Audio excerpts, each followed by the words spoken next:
Maharaj is on mute. If you can. Sorry, I have. Okay, can you hear me now? Yes, perfect. Thank you. Okay, thank you.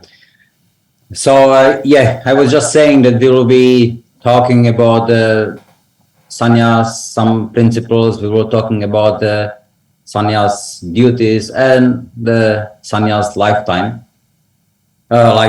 sorry. And I was going to ask if it is easy enough to make it more like a interactive, if there are some questions which we can address, or it's better just to do it that I say what I want to say, and if there are some questions, then we do it at the end. What will be the better forum? Maharaj, whichever way is no, you want actually. Basically, the topic should be understood by everyone. That is preferred. Usually, we take the questions at the end, but if your topic needs interaction, then we can have interaction in between also. Okay, so whenever somebody feels that they want to discuss something more in depth, then please just I think raise your hand and maybe we can discuss it at the moment. At least some like basic the principles, and later on we can have more in detail. Anyway, let's just do it like how as it naturally develops, because I think it's good that recording in progress. We discuss it as the need comes for. So maybe just the basics and of it's not just the sannyas, but actually basics of devotion, devotional practice. What is the goal of a devotee? And so to start with, then we can say that one of the main principles of sannyas actually is to preach, is to give association, and to see that one does not hurt any living entity. That means he is always compassionate. Now, compassionate doesn't mean that he is sentimental. Compassionate means that he always knows what is the best for the living entity based on Guru Sadhu Shastra, and he does whatever is the best thing. Sometimes it may be easy, sometimes more difficult, but one is to adhere to the Guru Sadhu Shastra principles at all time. So, in Upanishamrita, and Upanishamrita actually it's a very important book. Srila Prabhupada in the introduction or preface actually of the Upanishamrita, he has written that as Chaitanya Mahaprabhu has given us Shikshastakam, then Sri Rupa Goswami, he gave us his Upanishamrita. Upanishamrita, it's about the basics, right? Starting with Vacho Vegam. So what we need to control our own senses, and ending at the topmost, highest principle of worshipping Radha Kunda. So that's it's very condensed, but the whole process of devotional service is explained, described in Upadeshamrita. It's a very, very important book. Now, in the first verse, then Rupa Goswami, then he is actually describing what we need to do for ourselves. So we need to control our senses. No? Vacha vegam, manasakrodha vegam, jihva vegam, udarapashta vegam. So we need to control them to be able to be preaching and teaching by achara. That's why, no, it's a start.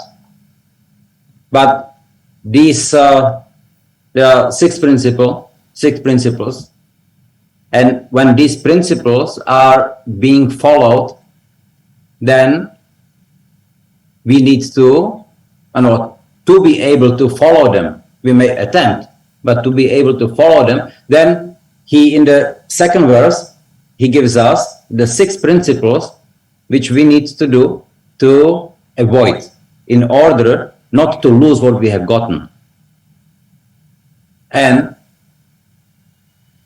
the main ones are, we need to avoid asatsanga and we need to avoid prajalpa.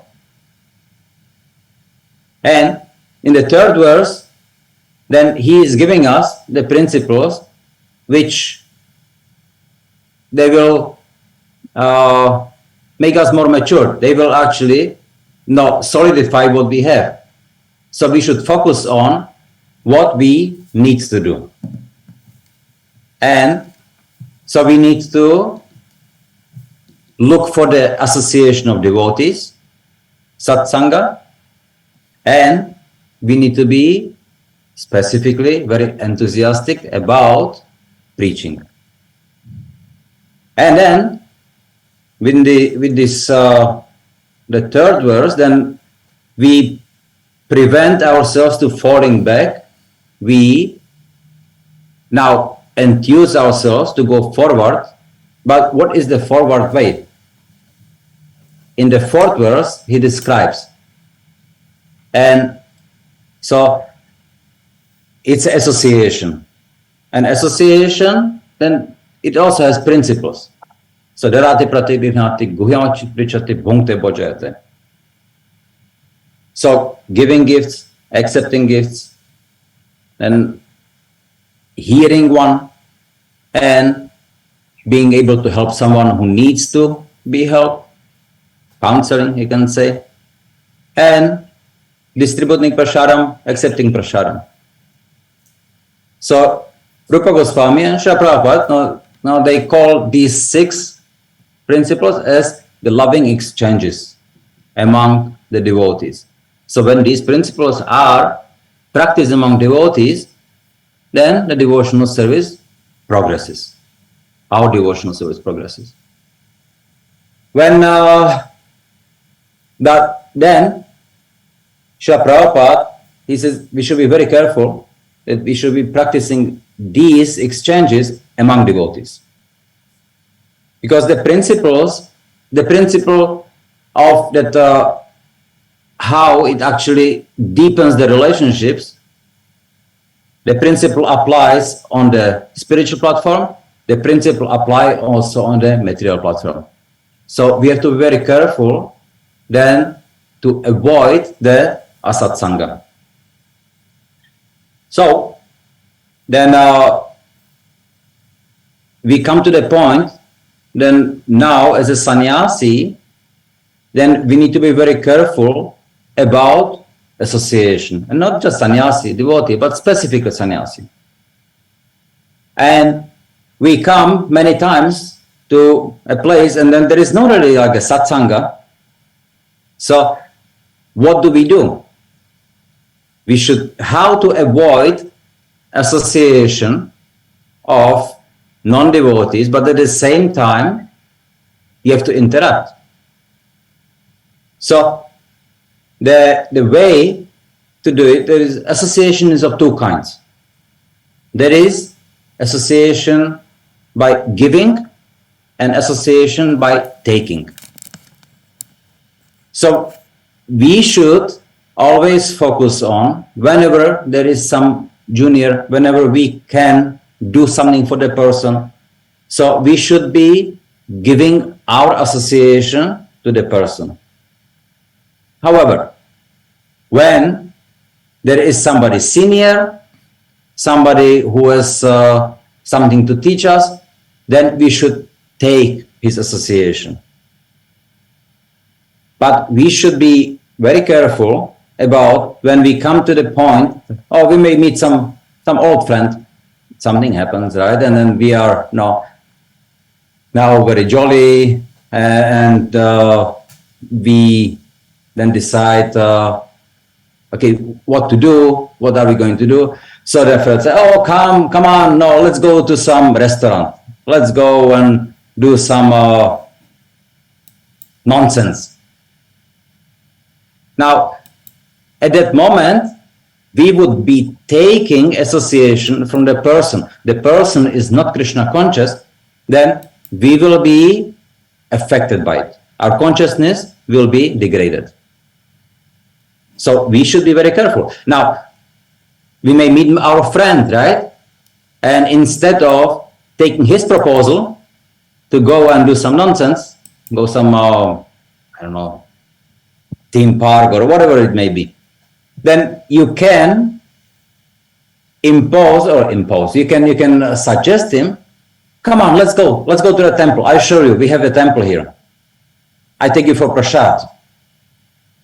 So you are giving your association to him, he is taking. So that's the difference.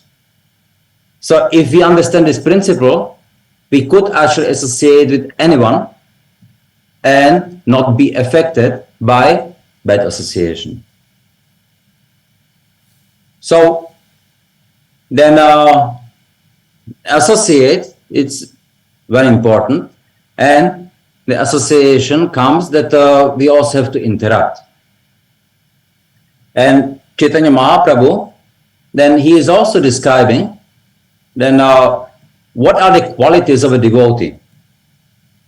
So in his Shikshastakam, he tells us, Srinarapi Sunichna, Tararapi Saishna, Amanina, Manadena, Kirtaniya Sadahari. So he is telling us that one should develop the four qualities: being humble, being tolerant, being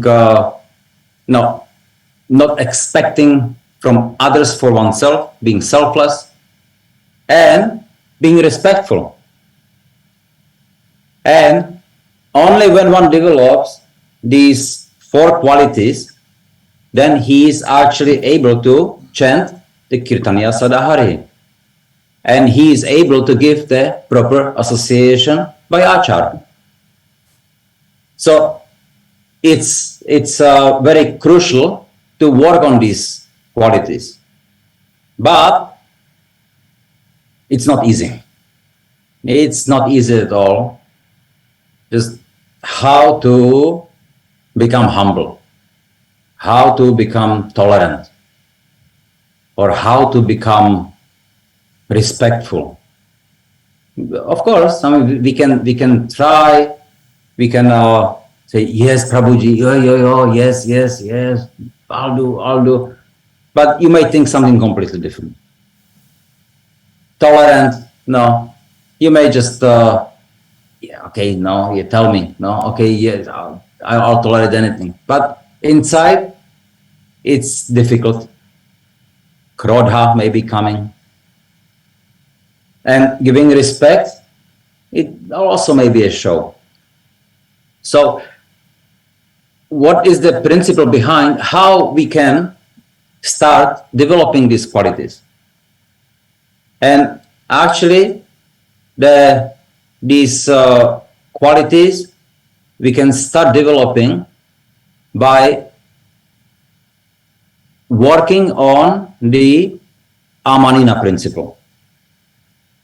That means that we start to attempt to be more selfless. That we are going to expect less for oneself, not for others, for ourselves. That's what sannyas should mean. And see, expectation, it's in the mind. Expectation of what I deserve, what I desire, it's all in the mind. So now I'll just give you an example of that.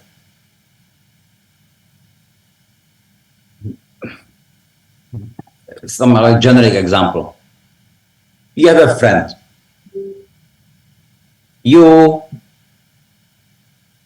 desire something. I don't know, what can it be? You desire some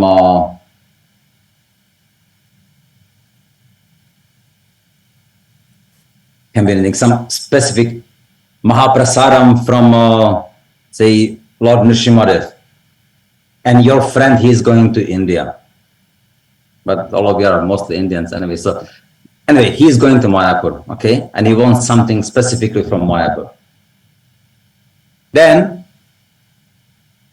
when he comes back, and he is there a long time. There was COVID, he got stuck in Mayapur, he didn't see him for a very long time. And after 2 years, he comes back, and you really wanted, that maybe some special necklace, whatever, so you really wanted it, and your friend, oh, I came back, please come and see me.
Maharaj, you are mute actually. We are not able to hear. Sorry. Yeah, I apologize. It's Mayapur. Sometimes there is the internet goes down. There are only spiritual signals, Maharaj, sir. Anyway, so I don't know how much did you hear, but You said about how it's all in the mind, expectation are in the mind. That's okay. kind of lost it. Okay, so now I was saying that, now just an example to it. So you may have a friend, just to illustrate how the expectations are in the mind, then just you may have a friend, you have asked him to bring some specific maybe kavacha of from Lord Nrsimhadev, he went to Mayapur to there for the festival. He got stuck there for the COVID. Nobody could travel. He comes back after 2 years, and he said, I came back, please come and see me, I would like to see you. So, you come to see him, and there is a very warm welcome. Both of you are very happy to see each other. But at the back of your mind, you still have the expectation. You are thinking about, did he bring the kavacha or he didn't bring the kavacha? Anyway, but for sure, now he brings, oh look, I got the kavacha for you. So your expectation is fulfilled. You are happy. You are happy seeing your friend, and you are happy that he got you what you wanted. So that's the first scenario. Then, in the second scenario, you can, the same thing. You ask your friend to bring the kavacha, and he is going there. After a long time, he comes back. You see each other. The same expectation is back of your mind, and then but he's not saying anything. So you ask him, "Did you manage to bring the kavacha for me?" "Oh, sorry, no, I didn't have it. I could not bring it."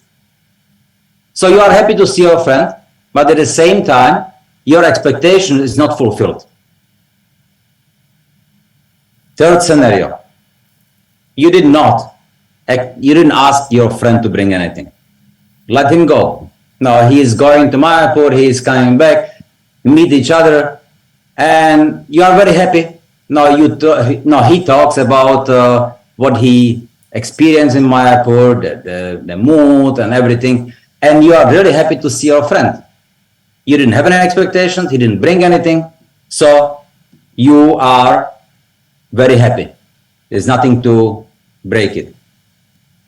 Now, in the last scenario, he is going to Mayapur. You did not ask him anything. He comes back. You see him. You are very happy to see him. He is very happy. You are talking so much. And he said, "Oh, I brought you a present. Look, this is for you. I think you wanted it." You didn't expect it. You didn't expect that he is going to bring it. You didn't ask him for it. But he, being your friend, he understands it, and he brought it for you. So now, your expectation was not that he will bring it, but he brought it. It's beyond your expectation. Therefore, and what was the difference? The difference is the mind. How much did you expect and did not? So that can be practiced. You can practice it by then, okay, they are giving something, there is something there. Why should I deserve it? What is there for me? If I get, okay, but why should I over endeavor for it? If I use it for preaching, if it's something very important, yes, of course, that's necessary. But if it's not, I may not need it. So if you can practice to being selfless, not expecting really, then the naturally being humble develops, being tolerant develops, and developing respect for each other, for everybody, becomes very natural. And sannyasi should have respect for all the living entities. So, like we mentioned, that one of the main principles is not harming living entities, but he should have respect. For example, like you go outside and you see there is a dog, right? A very low creature, no? Okay, we don't deal with dogs. But is there something we can do for the dog?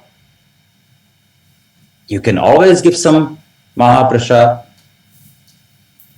And if you have no Mahaprasad, you can always chant the holy name to anyone. So, and living entity, I mean, we know the power of prasad, power of the holy name, and then power of prasad. It's the story of Ramanujacharya when he ate at the lake. Few crumbles fall into the water. Fish took it, and they changed into the four-handed form and went to Vaikuntha. And the disciples seeing that, wow, what's happening? How is it possible? Just from crumbles and then the fish is going. And we are taking your prasad here, having your association for years and years. We took tons of prasad, but still we are here. So why is that? We are maintaining attachments. So this is something which we have to be very careful and very clear about. Pure devotees can be anywhere. I have personally seen, once we were with Bhakti Purushottam Maharaj and in a tribal preaching. And we went to Assam, to one village there, and spent the night there. And in the morning, then we would go around the houses just to see then what actually they are doing, the devotees, because the tribal, they just become devotees, they build a temple. So we go to see the houses, and in one house there was one lady crying. Before I continue, then Bhakti Purushottam Maharaj, he has a very simple ways how to engage the tribals in devotional activities. He just gives them pictures of Parampara, pictures of Radha Madhava, Pancharatna, Nrsimhadev, Jagannath, and then he gives Bhagavad Gita. He tells them, you should grow a tulsi plant, and whatever you offer, whatever you are cooking, preparing, you should offer in front of the Lord. Just put tulsi leaf, and then that's how you do, like a simple offering. And if you don't have anything else, just offer water. And the tribals, they're living there. They always make a fresh cups from bamboo. Beautiful. Anyway, so we came there, and the lady was crying. And then, okay, why is she crying? Now, is she crying because the husband is not there, or something happened, or what? So we asked the neighbors, and they actually said, no, she is crying because she had offered cup of water to Jagannath with tulsi leaf, fine. But she was crying because she felt sad that she does not have anything else to offer.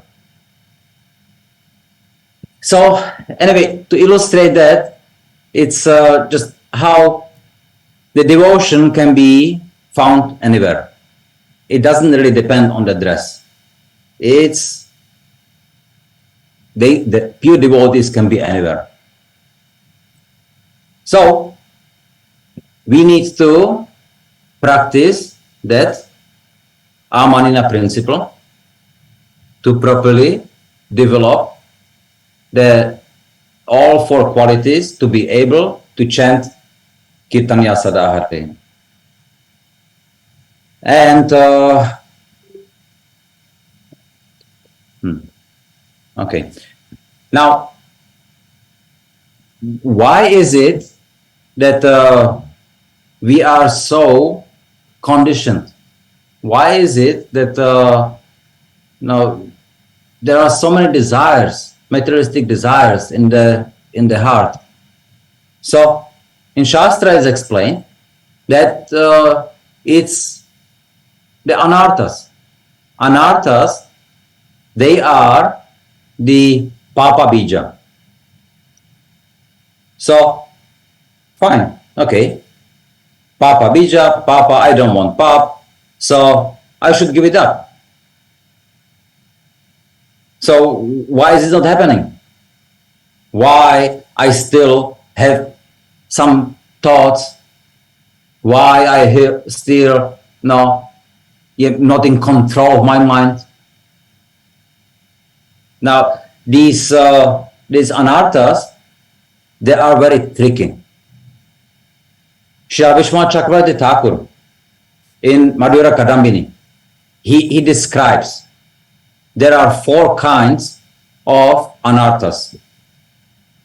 The anarthas coming from sinful activities, which we understand.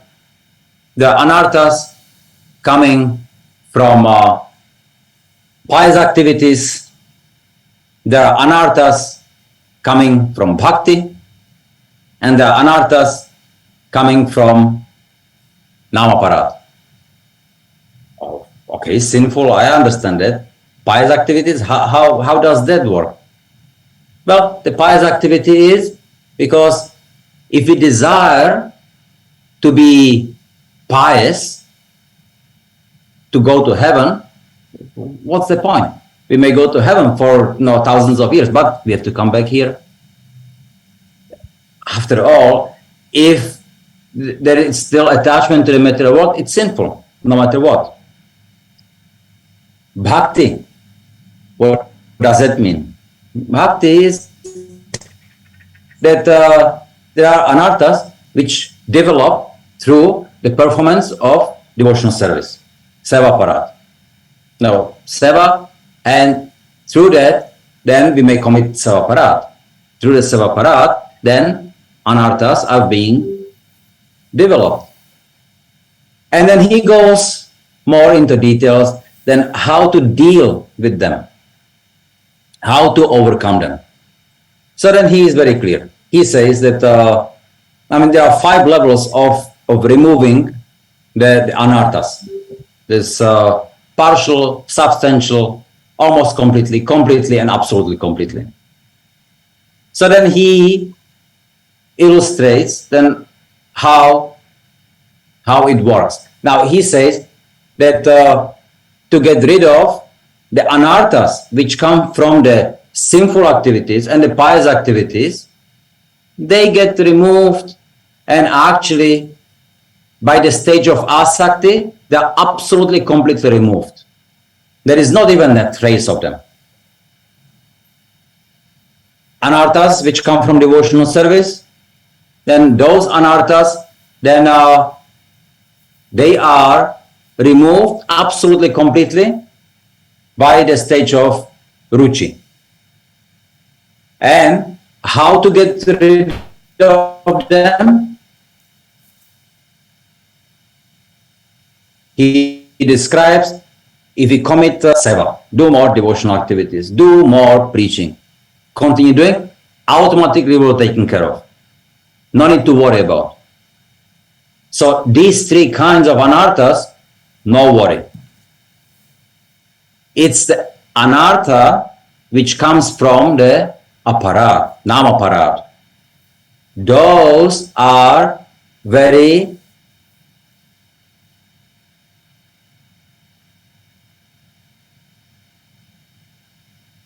you can say sticky. They are very, very dangerous. And we should be very, very careful to avoid namaparad at any cost. Person may commit namaparad, but he is not maybe aware of it. If you offend someone, you may not get immediately reaction. The person may feel offended, but you may not feel anything. In fact, the namaparad anarthas,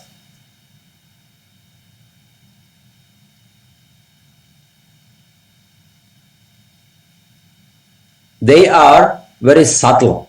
So as we don't see them, the namaparad anarthas. But when we get purified from the anarthas, the pious, sinful, and devotional service activities, then only we start seeing the anarthas, or experiencing the anarthas which came to us through the Namaparat.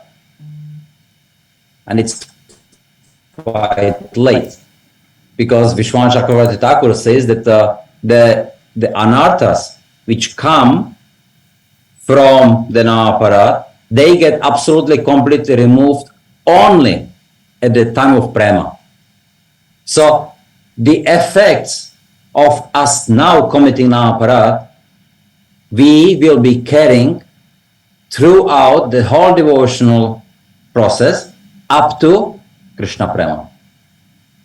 Of course, in minute form, whatever, but still it may be a block that a devotee cannot move from asakti or maybe bhava, and he gets stuck. And there is no other reason than Namaparat. So that's why we mention 10 offenses against the holy name every morning. We should not take it lightly. We should be conscious of. And so one more point to this, that how do we get them free of anarthas? What is the process of purifying anarthas? Anarthas are very closely connected to our free will. Everybody, all of you, everybody has a free will. And you can do whatever you want. If you decide so, you can do. That is under your control. But what reaction you get for what you had done, it's not under your control. That's why it is wise to do things based on Guru Sadhu Shastra. Because activities done according to Guru Sadhu Shastra bring positive result, bring us closer to Krishna. Activities which are opposing to Guru Sadhu Shastra, then will take us away from Krishna. So we should be very clear about this, because it's the purification. Krishna will not do anything against our will. Krishna, he can, if he wants, he can purify us.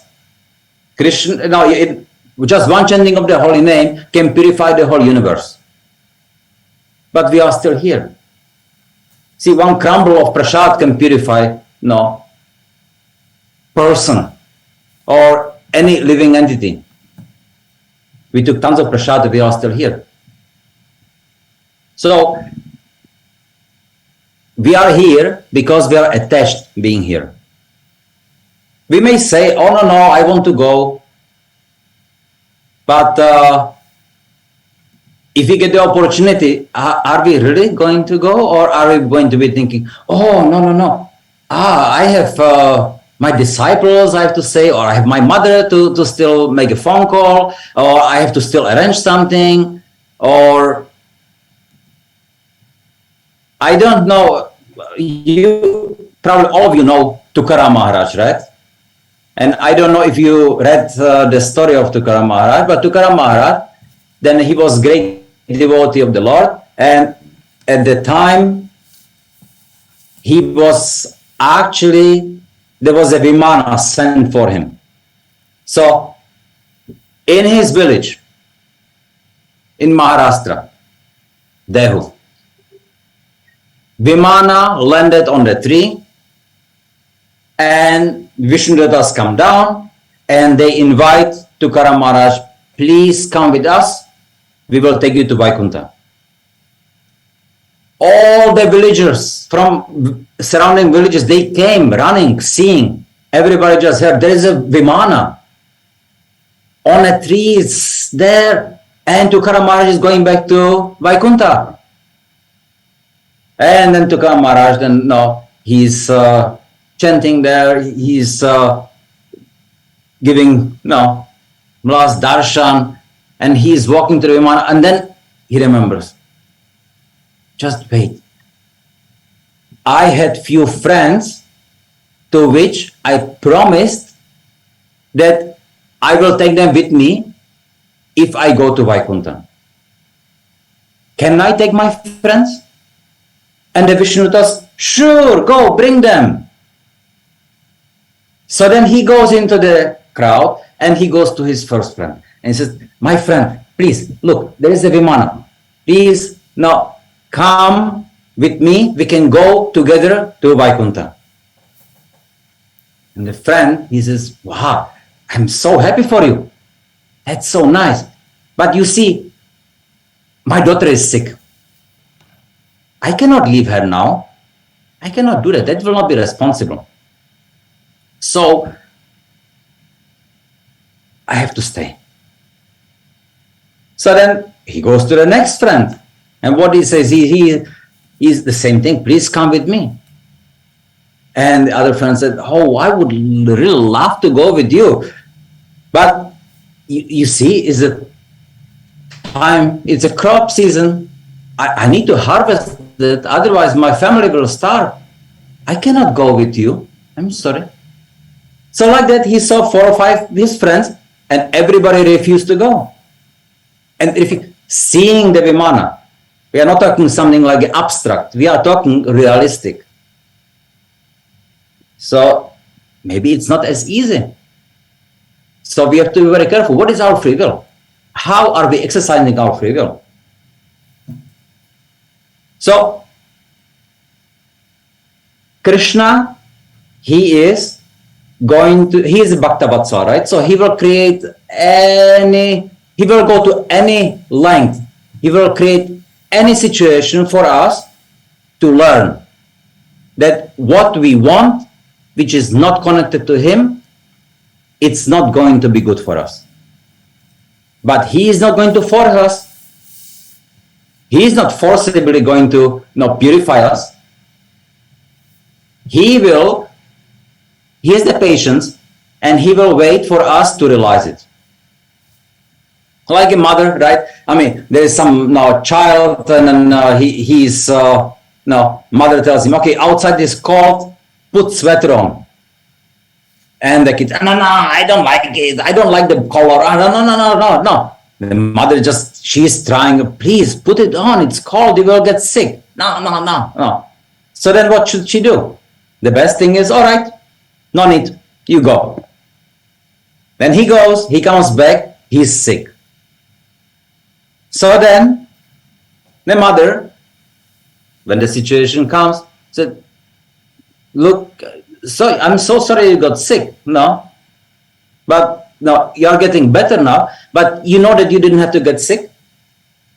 If you would take the sweater, then you will not get cold, and you will not be now in bed. Realization. So that's what Krishna wants us. He wants us to go through the process to realize things. And that's why, see, he has created this material world just for us. It's like you have a father, and a father, he takes a child down to the beach next to the ocean, right? Jagannath Puri, for example. And the kid, what is the kid doing? Kid is, wow, and he's going to do and build some castles, and he's playing on the sand, and he's doing so many things. He's not remembering the father. He forgot about his father. But what is the father doing? Is he getting angry?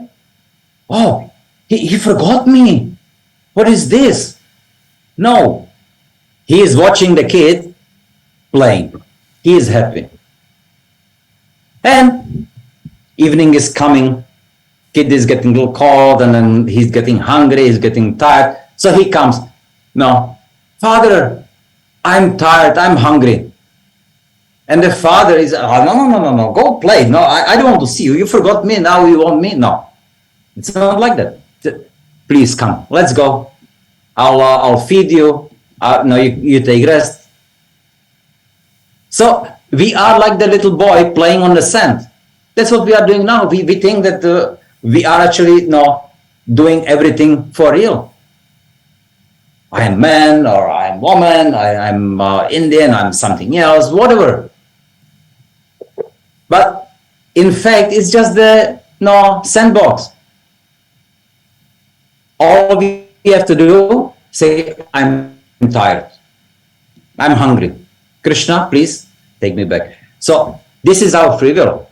When we figure out that we are tired, so we should then, with our free will, say, I don't want that anymore. I'm tired. At that moment, Krishna, he can purify us. Then at that moment, the holy name will purify. It's with our consent. Without that, then Krishna will be very careful. He will give us more time to realize it. So, point is that we should be very careful how we are using then our free will.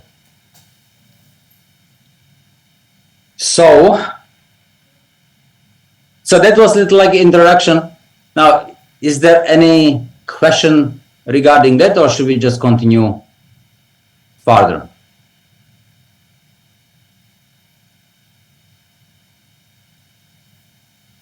Okay.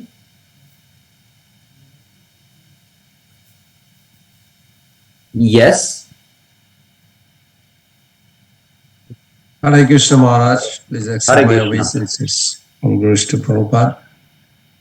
Maharaj, you gave the pastime of Ramanujacharya delivering the few fishes, Yes. and they did not have any anarthas. Is there a proven, like all the fishes are See, desireless? there were two principles in place. First, they have anarthas. I mean, they are in the low species of life, right? But Yeah. what they had not, they didn't have attachments. See, like the fish. Now, what do? They just lay eggs, and they don't care about the fish. So they don't maintain attachment. So even on the neutral state, the prasadam works. Holy name works. And of course, see, in this specific case, it was also his kripa. It was his mercy that did happen. But if we chant holy name to any living entity, or if we give prasad to any living entity, that living entity is guaranteed to take human form of life. And there was a very nice incident which actually happened, and one devotee was narrating it, that I think we have still time, we can do.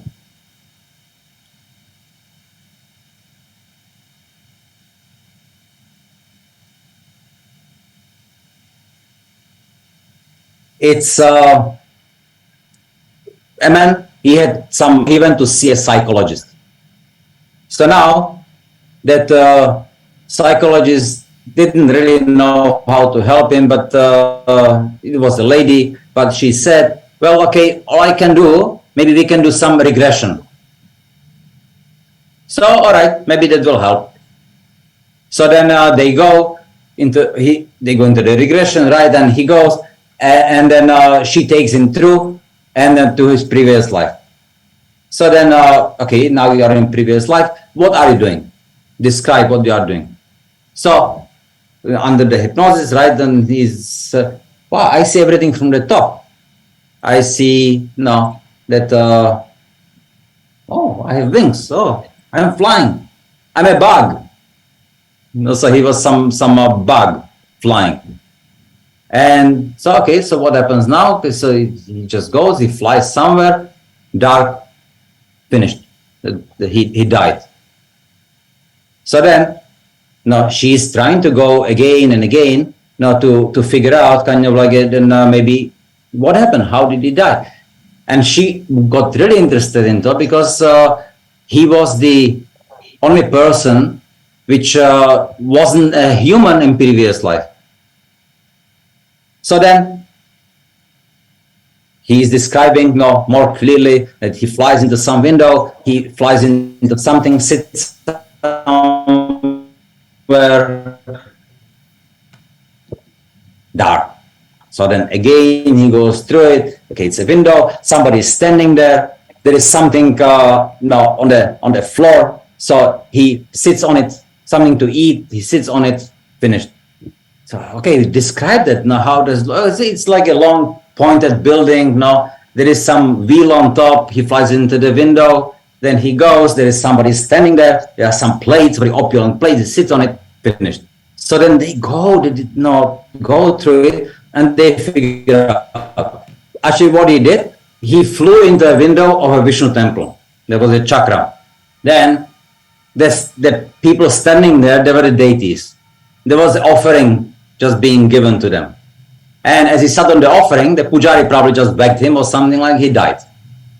But he touched the prasad. So after that incident, then I heard that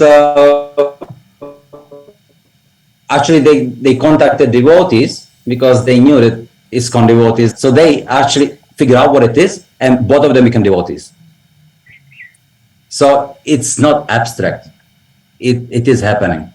So we should be conscious of it and then we should be compassionate that way. I had an understanding that Ashakti is also eternal. Because Krishna says, Maya Shakta Manapartha Jogam Junjam Adashraya. In that 7.1, it says that the Ashakti it has to be shifted. Any species of life, everybody has a Ashakti. Attachment is eternal. It has to be shifted, and if it is not shifted to Krishna, if I'm not interested, why should I go? So accidentally, nobody goes to spiritual world unless they really want to go. True. But see, sometimes by the Guru Kripa or Krishna Kripa, it may happen. But what we can do, we can give the opportunity to the living entity to jump some millions of species of life and get into the human form of life. Like you see, like in Arjava's case, it also happened that he would be really going to hell, and who knows what form of life he would get. But it was by the Vishnudutas that he got saved. It was their kripa. They didn't have to come, really. He didn't deserve it. So it's purely up to Krishna's discretion and actually up to the devotee's discretion. The devotees, they do have the power that they can help.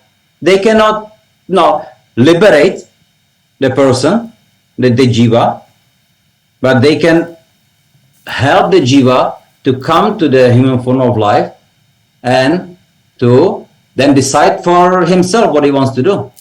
How is he going to execute his human form of life?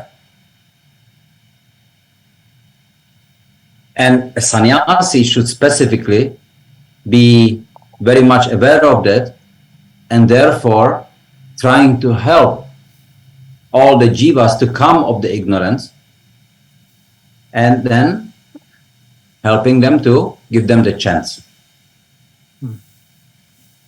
Is that okay? Yes, thank you, Maharaj. Hare Krishna. Okay, so now,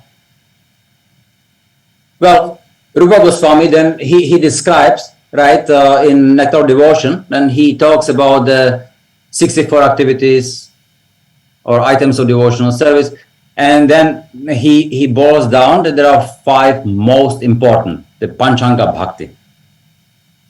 So, hearing Krishna Bhagavatam, association with devotees, living in a sacred place, Holy Dham, Mathura, Vrindavan, Mayapur, chanting the Lord's name and serving the deity worship. So of those, these are the most important. So they should be practiced. This is very, very important. Now, then we go into, now we can introduce the Pancharatna actually. So there are a few quotes which I put here from Srila Prabhupada's Bhagavatam. By chanting the holy name of the Lord, one can reach the platform of love of Godhead. One may therefore ask, what is the necessity of being initiated by which one receives deity mantras? The answer is that even though the chanting of the holy name is sufficient to enable one to progress in spiritual life to the standard of love of Godhead, one is nonetheless susceptible to contamination because of possessing a material body. Consequently, special stress is given to the Archana Vidhi. One should therefore regularly take advantage of both the Bhagavat process and the Pancharatriki process. Bhagavatam 7.5.28. So I have gotten a few quotes here from the Pancharatra Pradeep, because Srila Prabhupada also explains, see, sannyasis, they should necessarily not be involved with fire and with worship. But when they do worship, their worship should be on the platform of like Manasa Puja. So that's the most important part. So even if it's done the physical puja, but the focus is on Manasa Puja. The focus is on worshipping the deities in the mind, through the heart. That's what it is. And we know the story about the Brahmana, who actually is he's very poor. He's trying to worship the Lord, but he doesn't have any opportunity. He hears that he can worship the Lord in the form, Manasa form, which is one of the also form of the Lord. He does that and he achieves perfection. He is actually able to please the Lord. We see, for example, that the Madhvas in Udupi Krishna, is worshipped only by a sannyasi. The brahmacharis, they assist. But Krishna, he is worshipped by the sannyasis only. So, okay, I have a few more quotes. So, when the devotee's natural attraction to the Lord's service and the holy name develops, his understanding of the regulation of Pancharatriki Vidhis matures. Then, although he may be on the platform of Raganuga Bhakti, he will follow the rules of Pancharatriki Vidhi in public temple worship, where the Lord is worshipped as the Supreme Personality of Godhead. So, why is he going to do it? We see, even the Acharyas, they were, Uttamadhikaris, they didn't have to follow any rules. No Vedic, no Pancharatrik, nothing. But they did. So, real Raganuga devotee, he will follow the rules just for the sake of others, so they can learn from following the Vaidhisarana Bhakti, so that they can develop. Now, sometimes such a devotee, they forget So, no, they may come to the temple and they may be so absorbed that they don't pay obeisances. Nothing wrong. Nobody takes offense. But if it's, oh no, I don't have to pay obeisances. So if that mentality is there, then it's wrong. So we see like Babajis, they may not. The examples of Vamshad Babaji, no, he goes on and he has his pastimes with Gauranitai, and it's all bona fide. Bhakti Siddhanta Saraswati Prabhupada, then no, he sees him, he's a bona fide Babaji, but he prohibits his disciples to go and see him, only few. And it's not because he is not bona fide Babaji, but because the disciples may not understand what he is doing, and they will commit offenses saying, oh, look, he is doing something wrong. So, therefore, one should preach or teach by achar. So, whenever it is possible, whenever it's conducive, one should follow all the rules as is prescribed. But if one is above the rules, no, then maybe sometimes he will forget, and it's not wrong. But we should be very, very careful that we never neglect, like in especially in public, what is done and how it is done. Because the sannyasis especially, they are public figures, and people, when something is done wrong, they criticize. So therefore, they should be very spotless.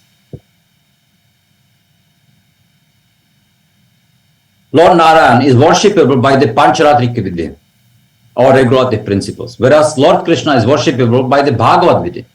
No one can worship the Lord in the Bhagavad Vidhi without going through the regulations of the Pancharatna Vidhi.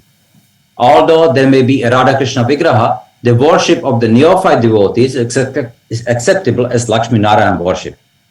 Worship according to the Pancharatna Vidhi is called Vidhi Marg, and worship according to Bhagavad Vidhi is called Raga Marg.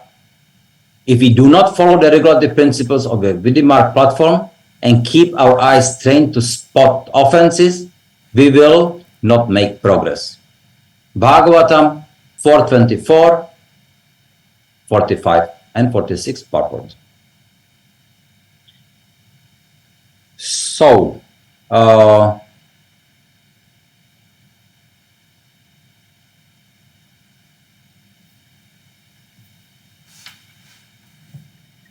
now here from the Pancharatna Pradeep, I have also got then few of the basic principles which are then meant for the worship. But we will not go through the worship itself, we will go through the preparation for the worship. So there are basically five parts to a worship. And that's the Abhigamana, Upadana, Yoga, Ija, and Svadhyaya.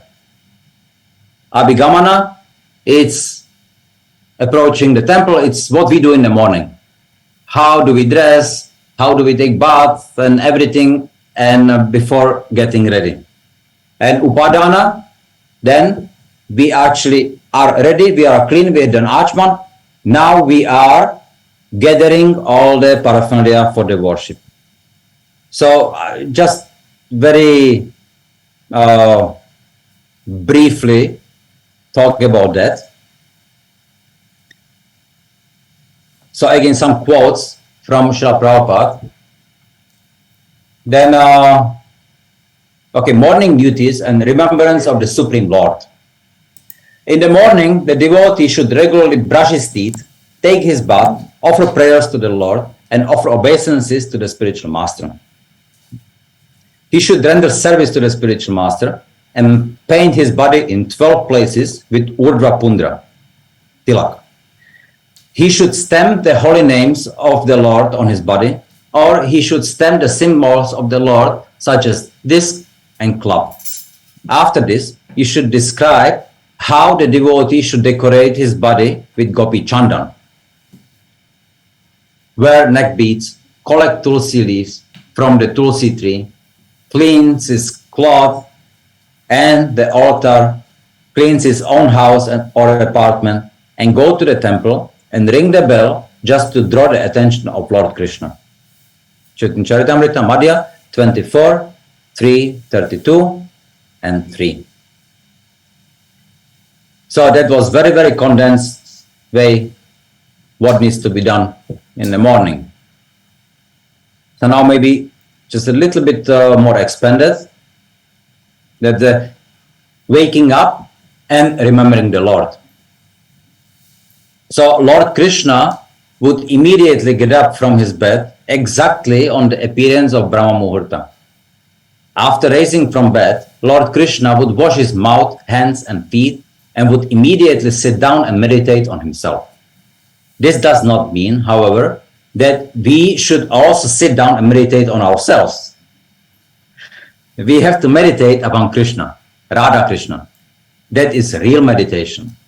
After his meditation, the Lord would regularly bathe early in the morning with clear, sanctified water. Then he would change into fresh clothing, cover himself with a wrapper, and then engage himself in his daily religious functions. Out of his many religious duties, the first was to offer oblations into the sacrificial fire and silently chant the Gayatri mantra. Lord Krishna is the ideal householder, executed all the religious functions of a householder without deviation. When the sunrise became visible, the Lord would offer specific prayers to the sun god. From Krishna book, Lord Krishna's daily activities. Okay, then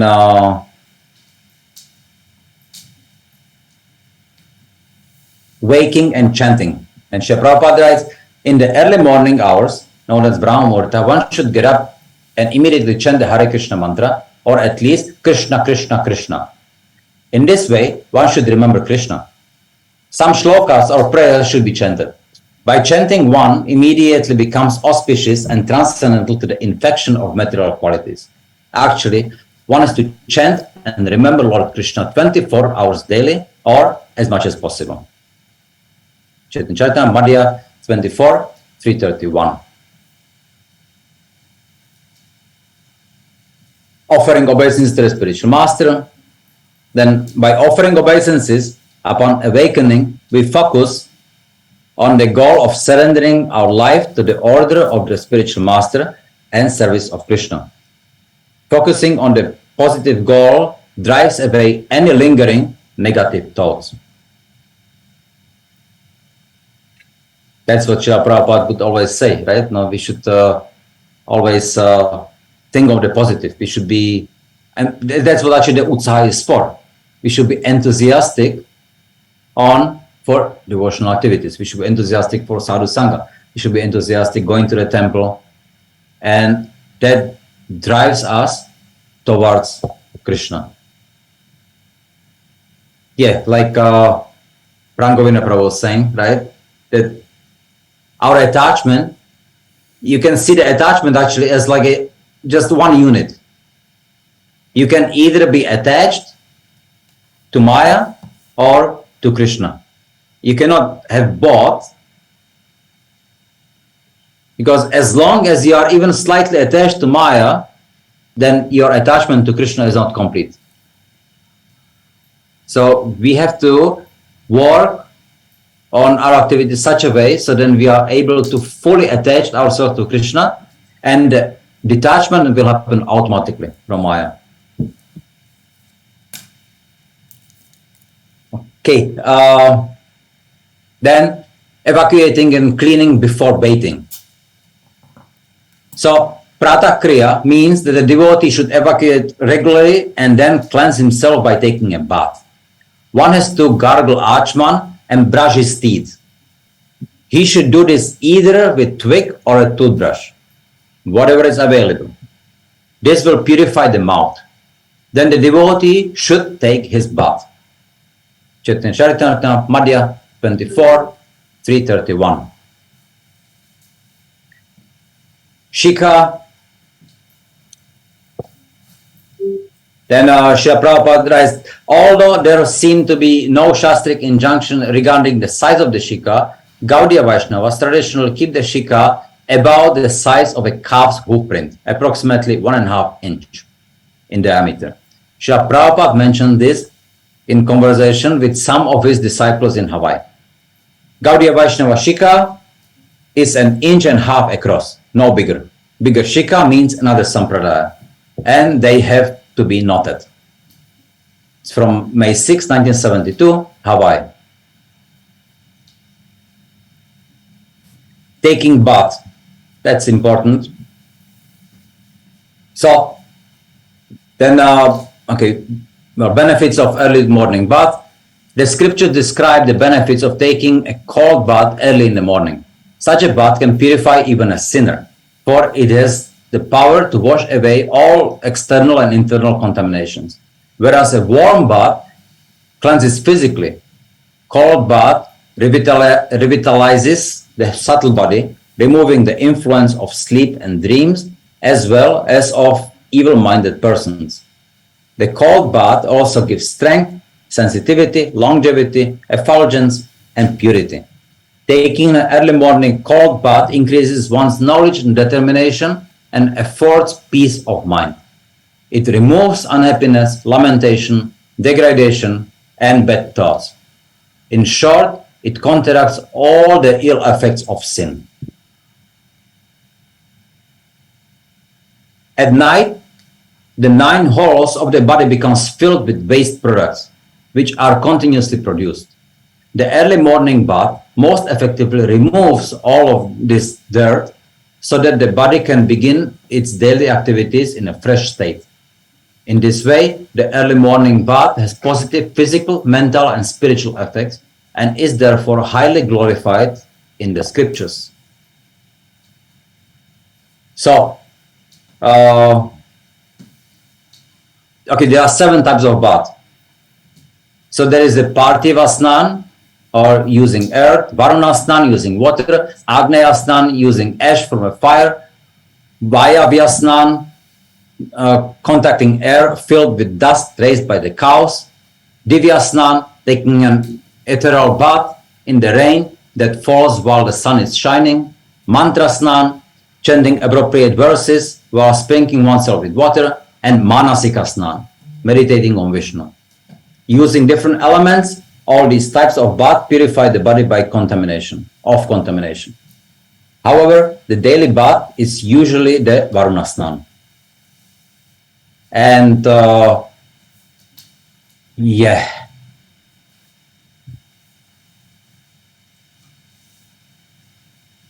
Hey, Srila Prabhupada mentions that,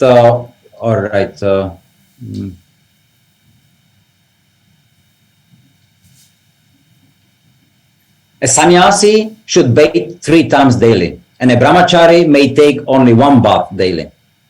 Whenever a person is not able to bathe in water, he can bathe by chanting the Hare Krishna mantra. That's again Chaitanya Charitamrita, Madhya 24 to 331. So the Manasa Snan can be done when there is no other way. In fact, see, ideally, then you are able to take full cold bath. If you cannot do that, then with some minimum water, you can at least just like a sponge bath.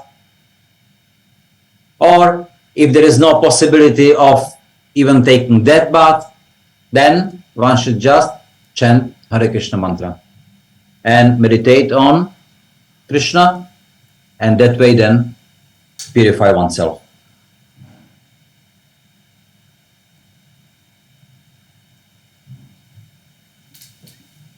Vaishnava dress. The first rule of dress is that one should never be naked.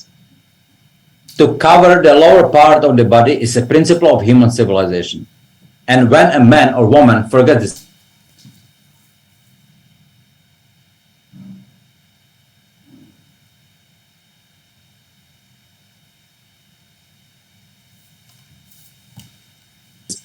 even taking bath, then one should at least wear kopin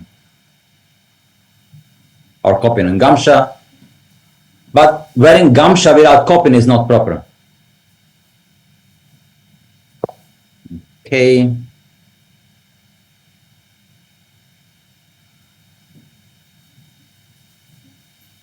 So, identification or identifying oneself as a Vaishnava, persons who put tulsi beads on the neck, who mark 12 places of their bodies as Vishnu temples with Vishnu symbolic representations, and who have Vishnu tilak on their foreheads are to be understood as the devotees of Lord Vishnu in this world. Their presence make the world purified, and anywhere they remain, they may take place as good as Vaikuntha. The Nectar of Devotion, chapter 9, and it's a quote from Padma Purana. Marking the body with Vishnu tilak. So far the dress is concerned, that is immaterial. But as a soldier, you know that every soldier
Yeah, sorry for that.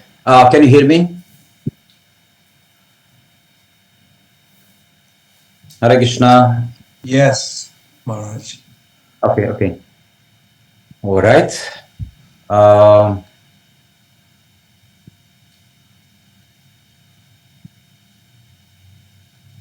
So, did you hear about the tilak? Yes. I'm not sure I got cut. Okay, I'll read it again.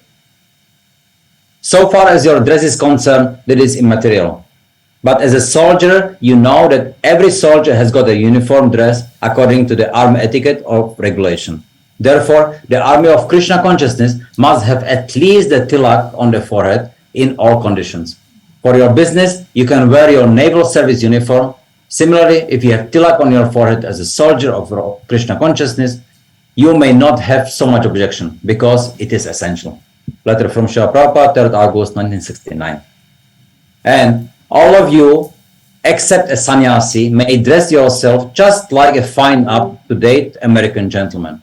But one must have the tilak, etc., as I have mentioned. Letter from Srila Prabhupada, 11th October 1967. Okay.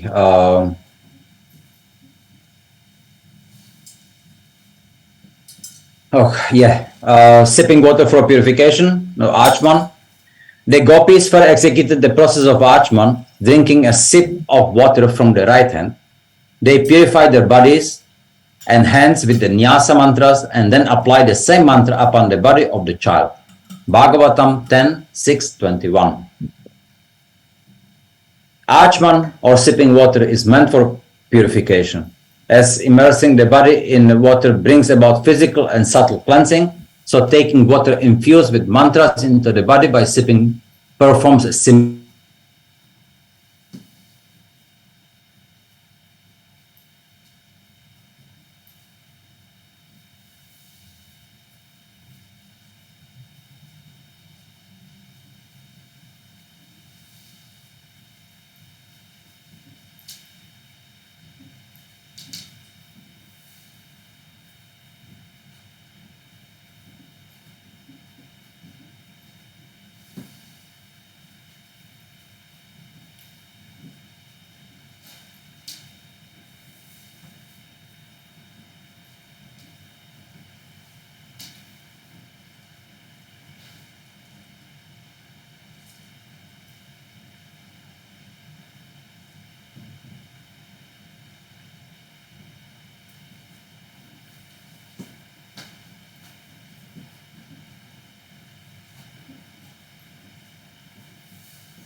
Yes.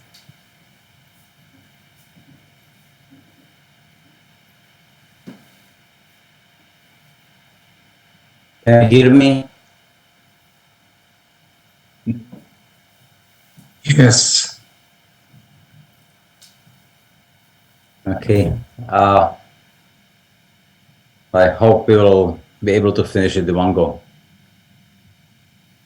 So about chanting the Gayatri mantra, then Srimad Bhagavatam 11:27-11, Lord Krishna instructs Uddhava. Fixing the mind on me. The devotee should worship me by his various prescribed duties, such as chanting the Gayatri mantra and at the three junctions of the day. Such performances are enjoined by the Vedas and purify the worshipper of reaction to fruitive activities.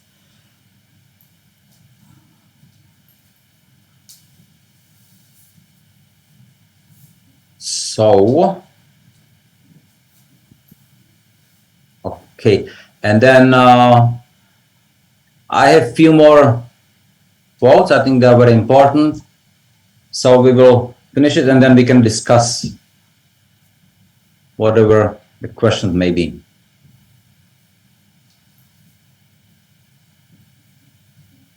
So, yeah, qualification for sannyas is actually, according to Mundaka Upanishad, that yad ahar eva virajet, tat ahar eva pravrajet. One should take up sannyas ashram when one has become completely detached. So that's very important. We can see an example of Kardama Muni. He has fulfilled his duties as a grihastha, and then he actually was able to fully detach and walk away, even though his son was the Lord himself. And Srila Prabhupada writes in Bhagavatam, we have actually seen that many sannyasis who accept sannyas prematurely, not having satisfied their material desires, fall down because they are disturbed. Therefore, the general purpose, the general process is to go through grihastha life and vanaprastha life and finally come to sannyas and devote oneself completely to the service of the Lord.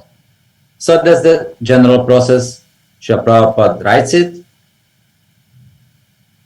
but he also encouraged from the brahmachari, but one has to be just cautious, one has to be careful. Because you know the story of Dhyaneshwar?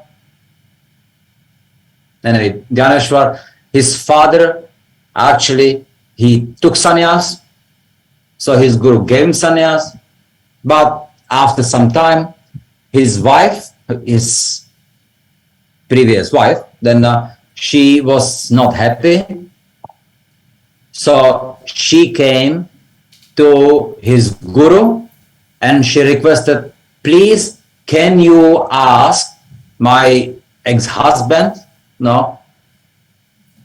to come back to me? So now he did it. So the guru actually saw there is a need, okay, so he did it. But then he fall down from sannyas to grihastha ashram. And that's very bad. And at the time, the brahmanas, they did not have any solution to his problem. They didn't have any way how he could actually purify himself. So therefore, but actually, it made them actually even more Krishna conscious, the children. But just to illustrate this. Regarding taking sannyas, this mentality of either I will have sex life or I will take sannyas, this is not proper. Sannyas means that one is finished with material life. So if you have gotten married and you are in family life, you should remain there. You're taught that by getting married, you would expand your service. So you should do that. Actually, all my disciples are sannyasis because they have surrendered everything in the service of Krishna. Letter 2, Narayanikanta, from Srila Prabhupada, November 21, 1975. Okay. A sannyasi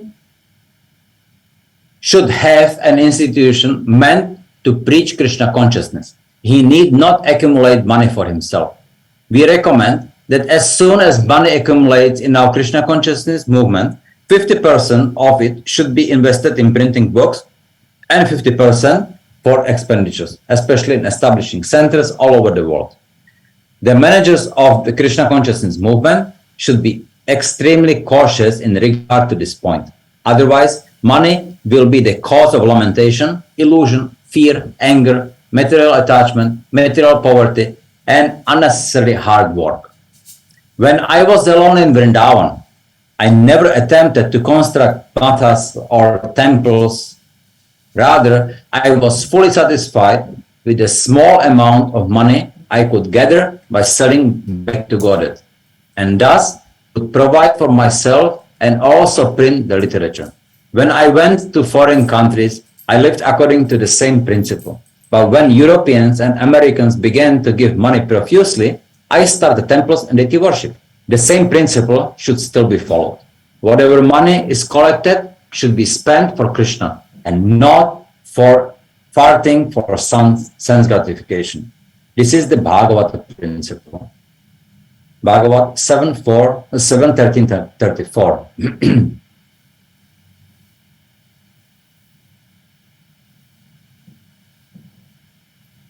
One who desires to conquer the mind must leave the company of his family and live in the solitary place, free from contaminated association. to maintain the body and soul together, he should beg as much as he needs for the bare necessities of life.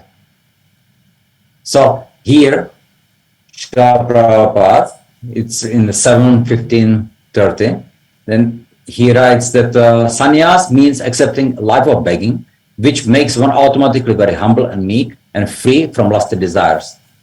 But then he also explained that sannyas does not mean just begging. In fact,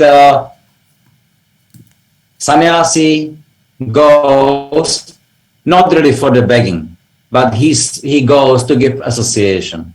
And very nice example, very nice experience you can have if you would go to Vrindavan and do a Brajmandala parikrama just with not knowing where you are going to sleep, not knowing what you are going to eat, just depend on the Brajmasis. It's an excellent exercise. We do it actually almost every year with the boys, and the Madhukari, the association with the Brajbasis, you can see how loving these people are. You can see they are real devotees and they appreciate, they have respect. So that's, I think, something everybody should try.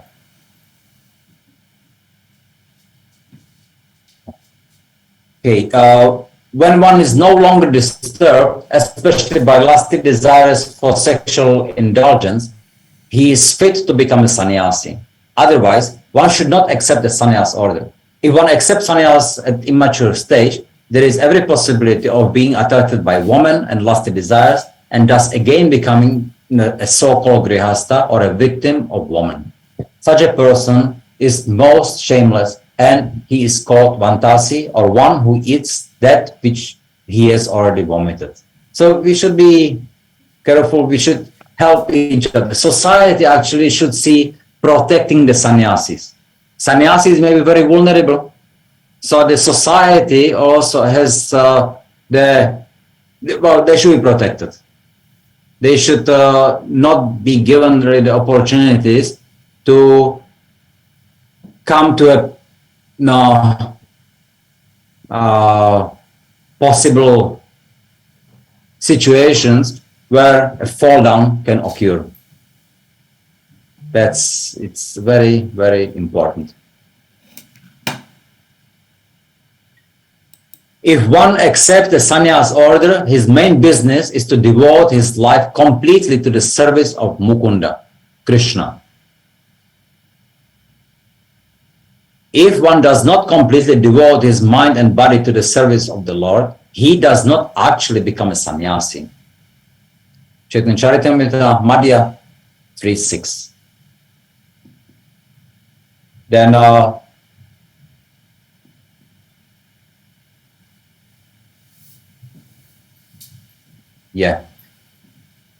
in sannyas there are 4 stages. Then it's Kutichak, Bahudak, Parivrajakacarya, and Paramahamsa.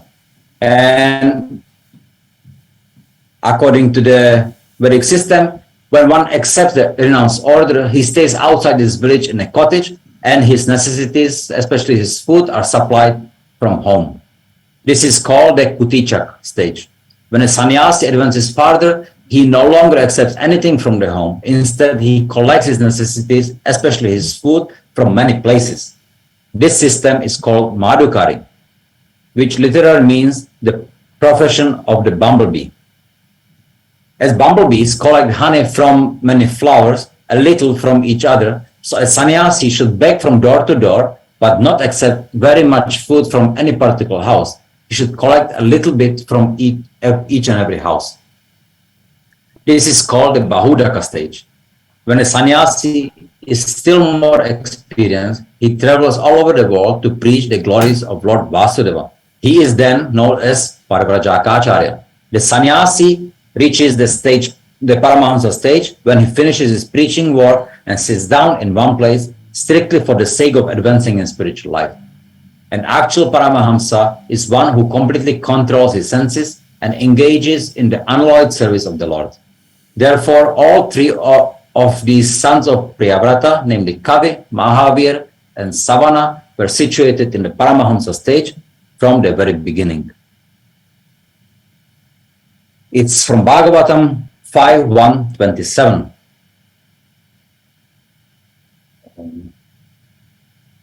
Okay, Vaishnava Sannyas.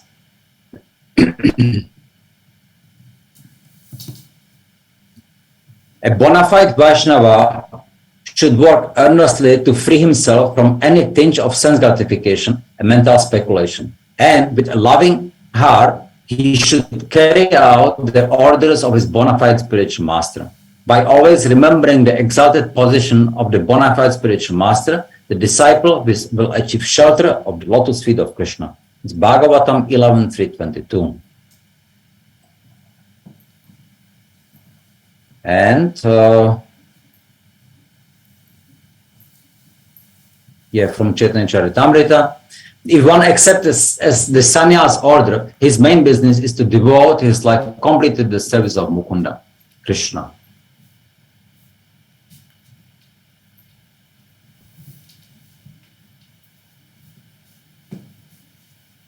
The word Paratma Nishtha means being a devotee of Lord Krishna. Paratma, the Supreme Person, is Krishna. Ishvara Parama Krishna, Satchit Ananda Vigraha. Those who are completely dedicated to the Lord, the lotus feet of Lord Krishna in service, are actually sannyasi. As a matter of formality, the devotee accepts the sannyas dress as a previous acharya did. He also accepted 3 dandas. Later, Vishnu Swami considered that accepting the dress of the 3 dandi was Paratmanishta. Therefore, sincere devotees add another danda, the Jiva danda, to the 3 existing dandas. The Vaishnava sannyasi is known as Tridandi sannyasi. The Mayavadi sannyasi accepts only 1 danda, not understanding the meaning of 3 danda.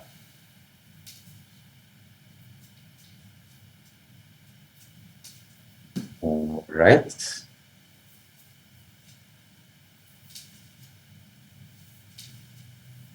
Now the dress of a sannyasi, okay, unless one is in the Paramahamsa stage, he is not eligible to understand the Srimad Bhagavatam. For Paramahamsas or sannyasis in the Vaishnava order, preaching is the first duty. To preach, such sannyasis may accept the symbols of sannyas, such as the danda, the kamandalu, or sometimes they may not. Generally, the Vaishnava sannyasis, being Paramahamsas, are automatically called Babajis, and they do not carry a kamandalu or danda. Such a sannyasi is free to accept or reject the marks of a sannyas. Bhagavatam 7.13.9.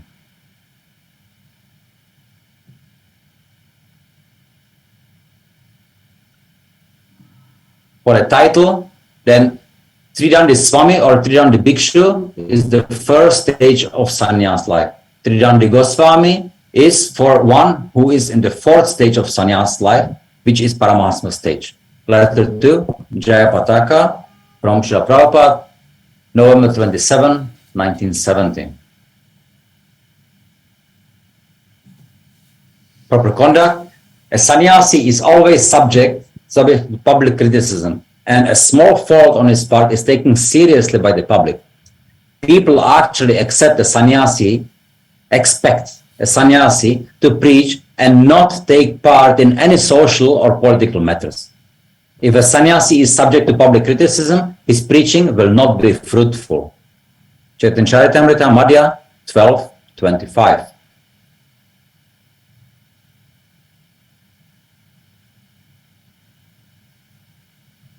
Speaking truth, okay, the sannyasi, then he will speak the truth in a pleasing way, without enmity to any living creature. He avoids all unjust activity, such as lying, stealing. He will treat all living entities equally and be compassionate to them. Preaching, the purpose of sannyas is that now one has no hindrance for preaching work. The purpose is to increase preaching. So if one takes sannyas and does not increase preaching, then there is no value. If you take this opportunity seriously and preach and inspire others to also preach. Letter to Gurudas from Srila Prabhupada, August 21, 1975. The first duty of a person in the renounced order of life is to contribute some literary work for the benefit of the human being in order to give him direction towards self-realization. Bhagavatam 2.2.5. Sense control. A tridandi sannyasi carries three dandas, signifying kaya, mano, vakya, body, mind, and words. All of these should be offered to Vishnu, and then one can begin devotional service. Bhagavatam 7.5.24.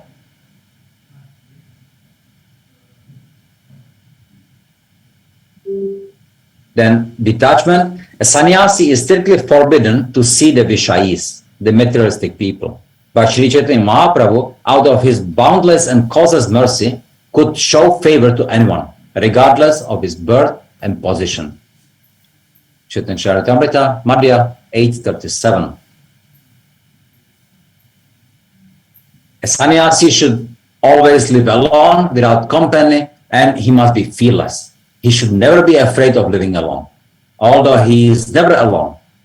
The Lord is residing in everyone's heart, and unless one is purified by the prescribed duties, one will feel that he is alone. Bhagavatam 2.5.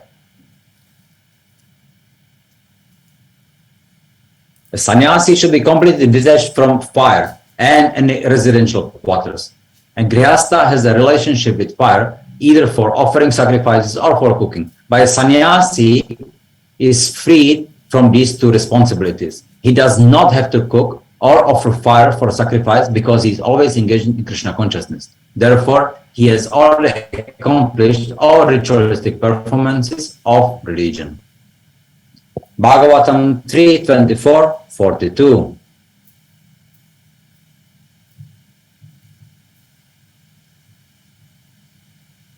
The four leaders of his life, the four leaders of the human society, namely the sannyasi, the brahmana, the king, and the public leaders, must be tested crucially by their character and qualification. Because one can be accepted as a spiritual or material master of society, he must be tested by the above mentioned criteria of character. And that's from Bhagavatam 1.17.42. To see a woman's face and appreciate its beauty, or to hear a woman's voice and appreciate her singing is very nice, is a subtle form for a brahmachari or sannyasi. Bhagavatam 6.18.41.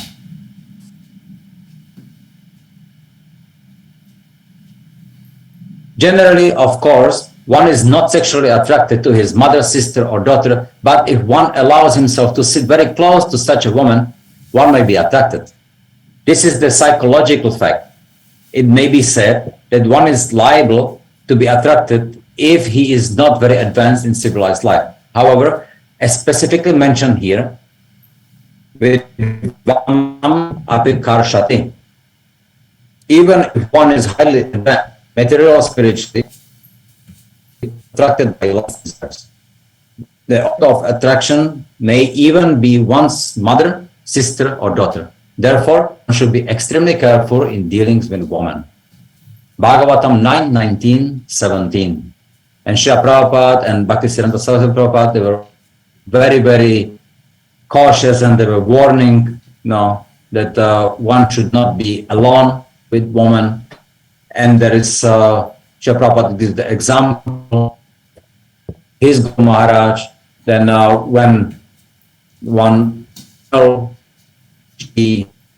she requested that she speak alone with Bhakti Siddhanta Saraswati Prabhupada, then he declined.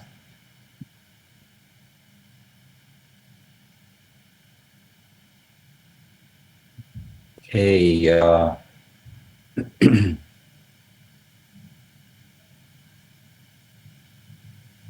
About his eating, it is very risky to accept money or food from materialistic persons. for such acceptance pollutes the mind of the charity's recipient.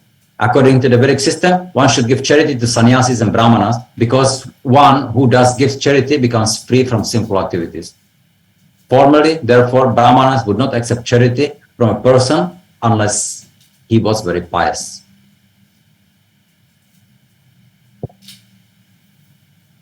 So accepting charity, it's fine, but it should be used for the preaching purposes. If you get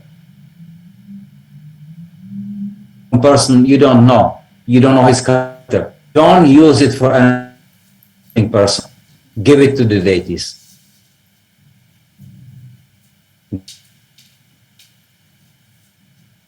Frame the concept.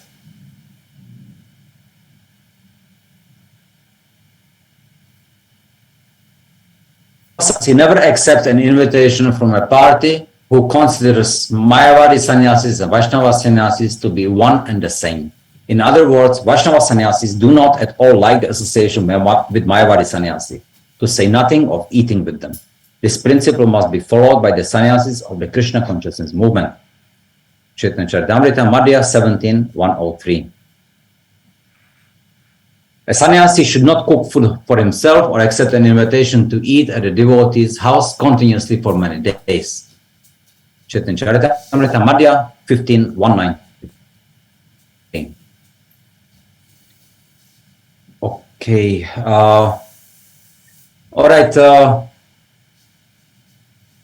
I have a few more calls, but I would say maybe are there some questions?